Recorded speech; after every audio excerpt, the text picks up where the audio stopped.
Bonjour amis cinéphiles, ici Descartes76 et bienvenue pour cette nouvelle vidéo, donc la critique de Rémi sans famille avec Daniel Auteuil, film que j'ai vu en avant-première et qui sort le 12 décembre au cinéma. Donc générique.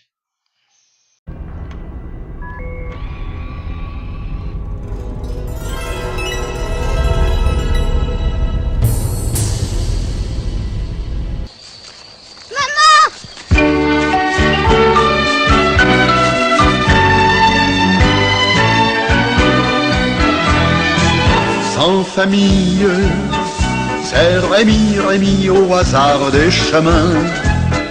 Sans famille, la vie n'est pas toujours gaie pour un gamin. Je suis sans famille. Je suis sans famille. Je m'appelle Rémi. Je m'appelle Rémi. Et je me balade avec tous mes amis. Je m'appelle Vitalis. Je veux faire de toi un homme libre, Rémi. Libre de parcourir les chemins, de connaître le monde. Jules Citruc, Pierre Richard, dans un conte 100% famille. Donc pour commencer cette critique, j'attribue un très bon 16 sur 20 à Rémi sans famille, du fait de son interprétation convaincante des acteurs, Daniel Auteuil en tête, mais aussi concernant la réalisation, de très beaux paysages parcourent ce film. Donc je vais développer tout ça dans la suite de cette vidéo. Pour rappel, Rémi sans famille raconte les aventures du jeune Rémi, orphelin recueilli par la douce Madame Barbelin.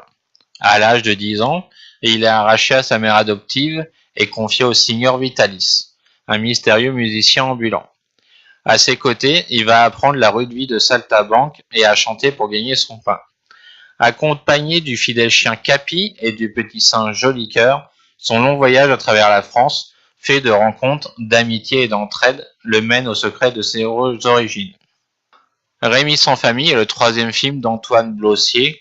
Il s'essaye ici à la comédie dramatique, après un premier film d'horreur La Traque en 2011 et une comédie toute simple, À toute épreuve en 2014. Antoine Blossier a tourné Rémi sans famille dans l'Occitanie française, donc qui rassemble les Midi-Pyrénées et le Languedoc-Roussillon, et aussi donc dans la région de l'Aubrac et du Tarn, donc dans le sud de la France. Donc ce sont de très belles régions, cinématographiquement très verts, bien colorées, des régions que l'on ne voit pas souvent au cinéma, donc sauf peut-être dans des films comme La gloire de mon père et Le château de ma mère, donc de l'autre côté la Provence, enfin toujours le sud de la France.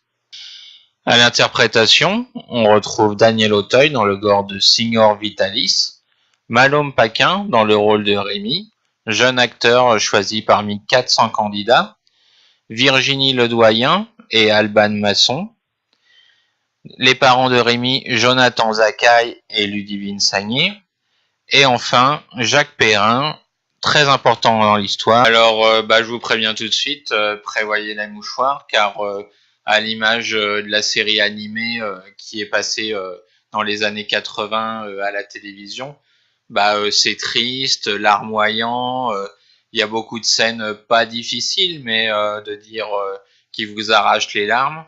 Ensuite, côté interprétation, on retrouve Daniel Auteuil, grand acteur français que l'on n'avait pas vu depuis un certain moment. Donc il est là dans la continuité de la revisite de classiques français entre guillemets, car il avait commencé avec l'adaptation des films de Pagnol en tant que réalisateur, donc que ce soit La fille du puisatier, Marius et ensuite Fanny. Là, on le retrouve dans le rôle du Signor Vitalis dans cette adaptation de Rémi sans famille. Donc, personnage avec beaucoup de charisme, de dire il porte bien la barbe. Donc, concernant le jeune Rémi, très bonne interprétation également. Le chant, je ne sais pas si c'est lui qui chante, mais en tout cas, très belle prestation.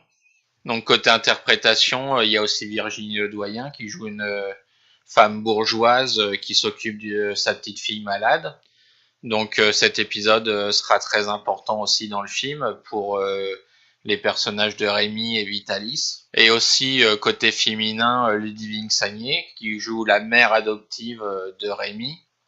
Donc l'on voit au début du film dans son quotidien pour tenir la maison, l'éducation de Rémi et que tout va être bouleversé avec le retour de son mari. Donc on suit l'apprentissage du métier de saltimbanque de Rémi par Vitalis. Donc métier très difficile, d'autant plus que Rémi ne sait ni lire ni écrire.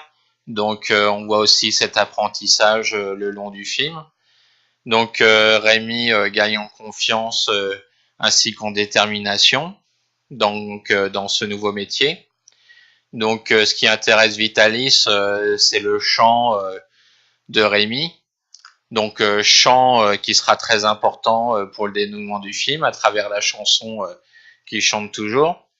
Donc une première partie du film où on suit donc les tribulations de ce duo, donc jusqu'à l'arrestation de Vitalis donc pour vagabondage, dirons-nous. Ensuite, la deuxième partie du film s'attarde plus donc à la recherche des origines de Rémi. Donc très belle partie aussi, enfin un très bon découpage, de dire sous forme d'enquête, car le personnage de Virginie Ledoyen prend aussi de l'importance dans cette partie du film. Donc question rythme, on passe un bon moment. Donc c'est pas forcément un film facile pour les enfants, mais à partir de 8-10 ans, c'est recommandable afin de leur montrer un peu la dureté de la vie, ce que c'était aussi à l'époque dans les campagnes. Ça peut paraître perturbant aujourd'hui de montrer ça à des enfants, sachant que moi étant enfant, j'avais vu le dessin animé qui était pas facile du tout. Donc quand vous suivez des dessins animés comme Rémi sans famille et ensuite Princesse Sarah ou Candy, enfin ça forge aussi le caractère. Mais comme je disais plus tôt, on est dans un film à la beauté visuelle du même genre que Nicolas Vanier pour ses films plus connus comme Le Dernier Trappeur ou les précédentes adaptations de Belle et Sébastien. Après, que dire sans vous dévoiler le film, pas grand chose, faut que ça soit la surprise, enfin, parce que moi j'y suis allé en me remémorant le sujet du dessin animé, donc je savais que c'était triste, enfin, mais triste à ce point, je m'en souvenais pas. Et donc par rapport aux événements, donc il y a des événements tragiques évidemment, donc comme je disais en introduction, prévoyez les mouchoirs, car on est très surpris de la dureté des événements. C'est un film à voir sur grand écran pour l'histoire, les paysages, mais aussi l'interprétation des acteurs. Donc dites-moi en commentaire si vous avez eu l'occasion de voir ce film en avant-première ou là lors de sa sortie mi-décembre. Donc qu'est-ce qui vous a plu dans le film, qu'est-ce qui vous a moins plu, à quoi vous vous attendiez aussi, enfin ce serait intéressant d'en parler. Donc n'hésitez pas à laisser un petit commentaire afin d'en parler, de dire de votre perception du film. Merci d'avoir suivi cette vidéo, donc à bientôt pour une prochaine critique et continuez à aller au cinéma. Merci, au revoir.